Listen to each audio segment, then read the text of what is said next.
ہر مرحلے پر مقابلہ ہے.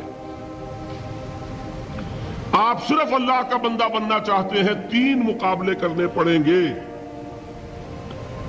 سب سے پہلے کس سے مقابلہ کرنا ہوگا؟ اپنے نفس سے. وہ جو کل شعر سنایا تھا کہ مسجد تو بنا دی شب بھر میں ایما کی حرارت والوں نے، من اپنا پرانا پاپی ہے برسوں میں نمازی بن نہ سکا. کوئی شخص رشوت پیش کر رہا ہے، حرام شے ہے، نفس کیا کہتا ہے؟ لے لو. کہتا ہے کہ نہیں؟ اور بڑی پٹیاں پڑھاتا ہے کہ یہ سارا تقویٰ کا حیضہ تمہیں ہو گیا ہے، فلاں حاجی ہے، فلاں وہ ہے، وہ بھی لیتا ہے. اور فلاں ضرورت رکی پڑی ہے، بچے کی فیس نہیں گئی ہے، بیوی کو اتنا عرصہ ہو گیا ساڑی کی فرمائش کرتے ہوئے ساڑی نہیں خریدی گئی ہے. یہ ساری پٹی پڑھائے گا نفس کے نہیں. اب اگر آپ مقابلہ کر سکتے ہیں نفس کا تو بچیں گے، مقابلہ نہیں کر سکتے مار کھا جائیں. یہی ہوگا کہ نہیں؟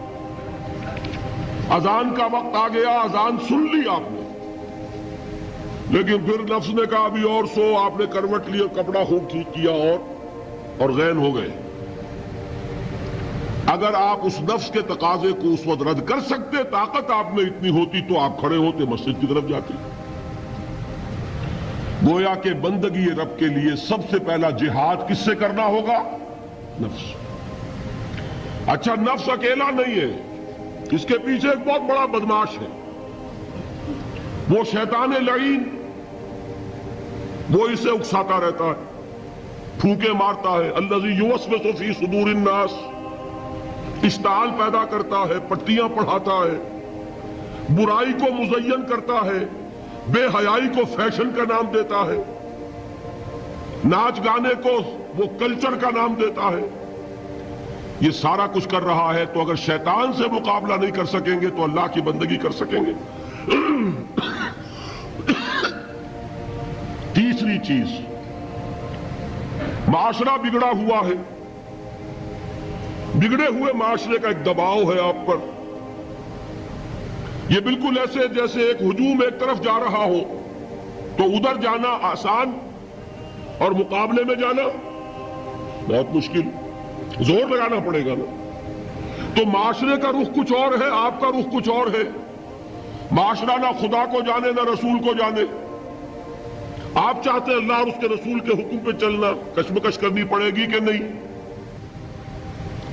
بہت پیارے ہیں وہ مصرے، زمانہ بات و نہ سازت تو با زمانہ ستیز. زمانہ تمہارے ساتھ اگر موافقت نہیں کر رہا، زمانے سے جنگ کرو. اور بے غیرت اور بے حمیت اور بودے اور بزدل اور کچے لوگوں کا اصول کیا ہے؟ زمانہ بات و نہ سازت تو با زمانہ بساز. زمانہ تمہارے ساتھ موافقت نہیں کرتا، بھائی تم زمانے کے رنگ میں رنگے جاؤ. آسان راستہ کون سا ہے؟ زمانہ تمہارے رنگ میں نہیں آتا، تم اس کے مطابق ڈھل جاؤ، کوئی تکلیف ہوگی. اور زمانہ تمہارے ساتھ اگر موافقت نہیں کر رہا، تم زمانے سے لڑو، تکلیف آئے گی کہ نہیں؟ 3 جہاد کرنے پڑیں گے تو انسان اللہ کا بندہ بن سکے گا. بات سمجھ میں آئی؟ اسی لیے جب پوچھا گیا حضور سے ای الجہاد افضل یا رسول اللہ، اے اللہ کے رسول سب سے افضل جہاد کون سا ہے؟ آپ نے فرمایا ان تجاہد نفسک فی طاعت اللہ. سب سے افضل جہاد یہ کہ اپنے نفس سے جہاد کرو، کشمکش کرو، مقابلہ کرو، تاکہ اسے اللہ کا مطیع بناؤ. یہ جہاد ہے افضل الجہاد. پہلے میں نے کہا تھا پہلی منزل سب سے اہم، تو جو پہلی منزل کا جہاد ہے وہ افضل الجہاد. بالکل 2 اور 2 4 کی طرح کی بات ہے. اور اسی کو کہا گیا جہاد اکبر. جب آپ غزوہ تبوک سے واپس آئے ہیں، آپ نے فرمایا مسلمانوں یہ نہ سمجھنا جہاد ختم ہو گیا. رجعنا من الجہاد الاصغر الى الجہاد الاکبر. وہ تو چھوٹا جہاد تھا جو ہم کرنے گئے تھے کافروں کے خلاف.